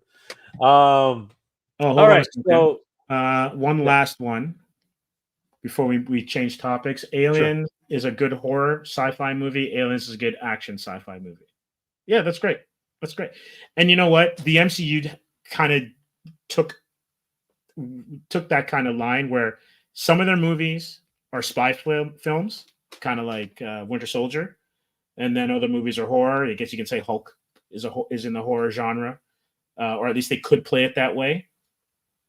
So you can take the genres and then wrap your characters that fit in them into a good project, and then it works, right? I guess you could label Doctor Strange in the Multiverse of Madness as a horror. Well, yes, Multiverse of Madness. Yes, considering Sam Raimi's the director, then why not? Well, that was the whole point, right? That actually was. There were some really good jump scares in that one too, actually. Yeah. Sure. All right, so we'll take one last comment from Color. Yeah. I love Willow movie. I was excited with the series, then disappointed when I watched it. Yeah. Yeah, I think that happens a lot. I know it happens with me, not to get off of comic books, but every time I'm a Dallas Cowboy fan, so I'm always excited for the season, except for this one. And then Jerry Jones finds a way to disappoint me. So I totally get you, Cooler, because you love something, you want it to do well, you liked it in the past, and then you see the current iteration of it, and it's pure Kleenex. What can you do? You just cry. But speaking of movies and what's upcoming, there is a rumor going around there that Sydney Sweeney is being considered for the Black Cat in the next Spider-Man movie. The next Spider-Man movie, interesting. Now, that's fine. I'm very excited about the choice. I mean, Sydney Sweeney is a great actress, but now I'm wondering who's going to be Spider-Man. I mean, like, that's really, I think, on the top of everyone's mind. Like, what's actually going to happen here? Is it an MCU or is it a? I'm assuming, considering her age, that it's going to be Holland. It's going to be Peter Holland. Listen to me; he's so embodied the country. Tom Holland, the character Tom Holland, Spider-Man will be, will be the lead in that one. My question is the dynamic between Zendaya's MJ, Tom Holland, and Sydney Sweeney. I think that'd be kind of interesting on screen. Yeah, and then they still have to tell. Yeah, no, 100%, right? Because the Black Cat has always been, one foot in, 1 foot out, right? So that'll. And actually, by that notion, this actually would be a good time to tell that story, because this is where, MJ was MJ and Peter were on the rocks, right here, and they don't even know who Peter Parker is anymore. There's the key, right? They have actually no idea who Peter Parker is. So yeah, it would definitely be 100% a more interesting tale to tell. And then all of a sudden, MJ figures it out, and boom, they're buddy heads or whatever, right? Or she falls in love with Peter all over again. Now she's fighting for his affections, right? That would be, you know what though? I think maybe Disney and Marvel should call you. That's actually a pretty good thing, where Black Cat's the thing that kickstarts, that absolutely kickstarts her memory of Peter. That would be neat. Yeah, for sure. Absolutely. Right? And then she's like fighting to get him back, right? So that would be a very interesting little part of that. That would be neat. Ryan, you got me dying of laughter here. That's awesome. Yeah, he can do no wrong. He can do no wrong. Oh my gosh, he can do no wrong. No, he can't. Although I did also see that he said he's going to be Victor Von Doom, so he's going to be the OG Doctor Doom, and I'm I'm now even more skeptical of the casting. Yeah, it's interesting, especially because of that notion, right? Yeah. Sometimes they have a vision for this. We'll see. We'll see if it works, right? Who's directing this film anyway? I don't know, actually. I'm not quite sure, because I think that Sony and I know that they extended the contract where they're able to make movies and use them, but Sony's going absolutely nuts doing all of Spider-Man's villains as films. And Craven, they just dropped a trailer for Craven with Aaron Taylor Johnson, I think his name is. I may have gotten his name wrong, but he's in the running to play James Bond, and was in Bullet Train, and he was Quicksilver in one of the Avengers movies. I think that's the other thing. He was already Quicksilver, right? So yeah, it's interesting how that's going about. But basically, all of Spider-Man's villains, Spider-Man probably has the second most, and some people can argue, but probably the second most popular rogues gallery, and they're all in movies without him because of the whole Sony Marvel. Yeah, it's the rights. They have to keep pumping out these movies, which are connected to Spider-Man somehow, in order to keep the renewal of the license. Because if they, somewhere in there it says, it's not in perpetuity, so it has to be like every 10 years. If they don't make a movie, they're or whatever it is, 5 years or 10 years, the rights rescind back to Marvel. So yeah, it's again. You gotta love lawyers. Lawyers make everything so much fun. Yeah, sure. 14 Orgy. That name will always get me, man. You're killing me, bro. Nobody said Peter. Nobody said Peter can have both, though.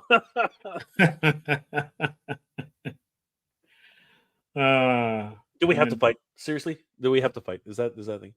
And then what? No Spider-Man versus Venom? Well, we'll see. Yeah, they've written him very much like an anti-hero. The problem is he's a bit too much hero than anti, so it's kind of that way. That's what happens when villains have to like headline their own movies, right? Yeah. They can't actually be bad. Yeah, but what needs to happen is that Venom has to really want revenge on Peter. I think that because of how he feels about him in a different universe or whatever. But I guess we'll find out, right? I mean, they alluded to that at that little bonus scene in the bar. Yeah. So. Either in the bar or something that he saw something on TV. Something. Yeah, no, he was. It was his. He went from a crappy apartment in one universe to a hotel somewhere in. Yeah, at a resort or something. Yeah. So it was one of those. It's a bonus scene at the end of the day, and of course we know that those bonus scenes don't actually hold water. They retcon them all the time. Yeah. So do I see Aaron? Aaron Hardy says, "I think the Predator that do that." To protect their technology. You know what? I think that is related to Bernie's comment earlier. Alien is so much better to me than Predator, which is a poor loser. Think about it, an alien hunting with thermal vision and plasma weapons and destroys all, including when it loses. Poor sport. Yeah, so according to Aaron, that's how you protect your technology? Your technology. I don't disagree. I mean, like the Romulans have done it. They blow up their ships all the time if they get captured, right? And it's not unheard of. It does happen. Here's Willie saying, Wolverine. Wolverine, what's going on, bro? How you doing?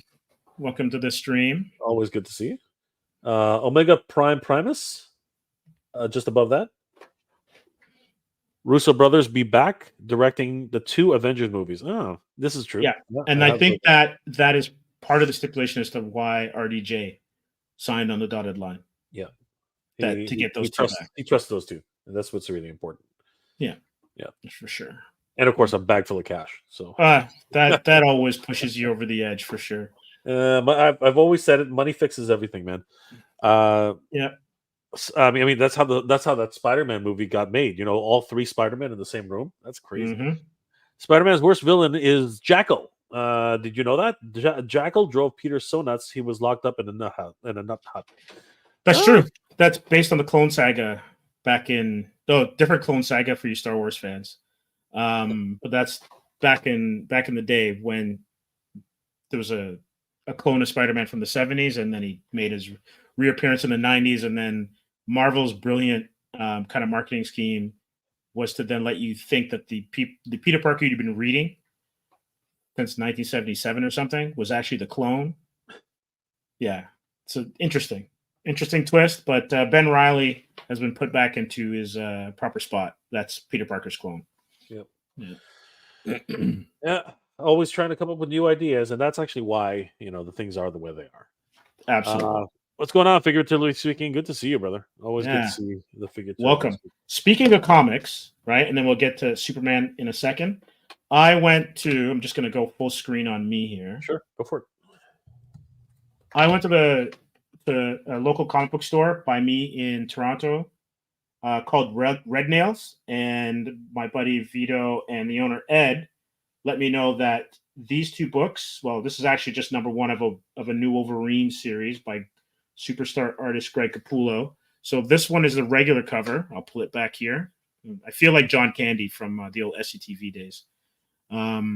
So this is called Wolverine Revenge. So there's a regular edition, and then there is the Red Band edition. And basically what it is, it's it's almost like a reimagining, not quite an Elseworld. I guess it's kind of like an Elseworlds, that what DC was doing. And it pits Wolverine in a different time and a different reality. And he goes on a mission with Nick Fury, Captain America, and the Winter Soldier. And it just kind of lets Greg Capullo, who drew Spawn back in the day, recently did a banger of a Hulk cover and was a Batman artist in where he did the Court of Owls storyline. He's back at Marvel now, and you could tell he's having a lot of fun. And the Red Band book basically gives you extra pages with more gore. And when I say more gore, it's like over the top gore and lots of detail. The colorist probably just had a field day putting it in, but it'll be interesting because I think it's a 5-issue miniseries. And the first one dropped today. I gave it a quick read. It's enjoyable. And it's one of those ones where you can kind of like get rid of continuity and just enjoy it. I like the idea of a Red Band version. That's actually kind of neat. Like, that's not usually something you do in comics because, again, yeah. But I guess these days, printing is cheap enough where you can pretty much try something like that. So, have you read them both yet, or is it? I read them both, and the interesting thing is that the Red Band version. Let me get this straight. So the Red Band version came in a plastic bag. Really? Yeah. So you couldn't open it. Protecting the children. Yeah, it's about the children. It's right? for the kids. It's about the kids. Like kids read comics anymore. Jesus. Right. Exactly. And if they played any first person shooter, they've seen way more guts and gore for sure. Right. So it's not a big deal. But definitely it's something that I'll take a look at for I guess next month when it comes out. I'll follow it. And it's got some unexpected twists, right? Foes are friends and friends are foes. And so it's just a really interesting take on the character. And it looks like Jonathan Hickman, who's writing it, Greg Capullo on pencils, and I think Townsend is the inker. They're all just having a blast. That's a top-notch production from letterer and colorist all the way down. So it'll be interesting to see how everything plays out. Yeah, as always. And is it a miniseries? Like how? Yeah, self-contained miniseries. It's kind of interesting because there's and I'm not sure if they took inspiration from this, but legendary X-Men artist John Byrne, he actually was continuing to draw X-Men comics for himself. Oh. And he just post them online. So you can find them online if there are any John Byrne fans in the chat. And you can post it, like he was posting online. And so like Alpha Flight was in it. They're in the Savage Land. Characters that he wanted to keep alive ended up being alive. So it's almost like the continuity of the book after he left. Don't worry about that. He's doing his own fanfic. and he still can draw like nobody's business. Like the book looks great, the pencils look great, and I know fans have been screaming for him to put them into to compile them, right? Yeah, and they look great without a doubt. The pencils, and so he's a pretty good plotter. Like I would probably argue that after Kirby, he is the next greatest creator in terms of pencils, visuals, and writing. Because Stan gets a lot of credit for the writing, but like the Marvel method, a lot of it was put on to the artist, and Kirby's level of creation when it comes to character creation is unbelievable. And John Byrne did the same, whether it was with X-Men, FF, Alpha Flight, when he rebooted Superman in the mid 80s, in that Man of Steel, and it kind of depowered him and changed the Silver Age version of the character. And actually, Toy Binging makes the same comment that I was just doing. His Man of Steel was a great origin story. Absolutely. And so this Wolverine kind of takes that as inspiration, where not the Man of Steel stuff, but the stuff that Byrne's doing with X-Men. And it's like, I want to tell this kind of story unencumbered by continuity and just have some fun with characters, right? It's kind of like what Marvel used to do in What If as a comic, as opposed to like the animated series. Yeah. So if there are any comic book fans in the house, go check this one out. It's really, really good. So, and then I think we were going to talk about Superman at the so we're going to finish up with Superman. It just finished wrapping. It wrapped this week, and that now means if they're going to be releasing in 2025, I think it's July, that gives them almost a year for post-production. So this movie's going to look great. I'm not sure it's going to be great, but giving the VFX artists that much time, there shouldn't be any of that rushed stuff that we saw with the MCU. Yeah, you say that, but fingers crossed. Yeah, you say that, and that's wishful. That's always the wish. That's always the dream, right?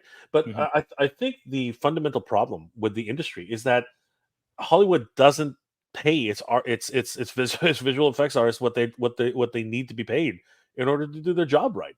It's pay and time. There's just the reality.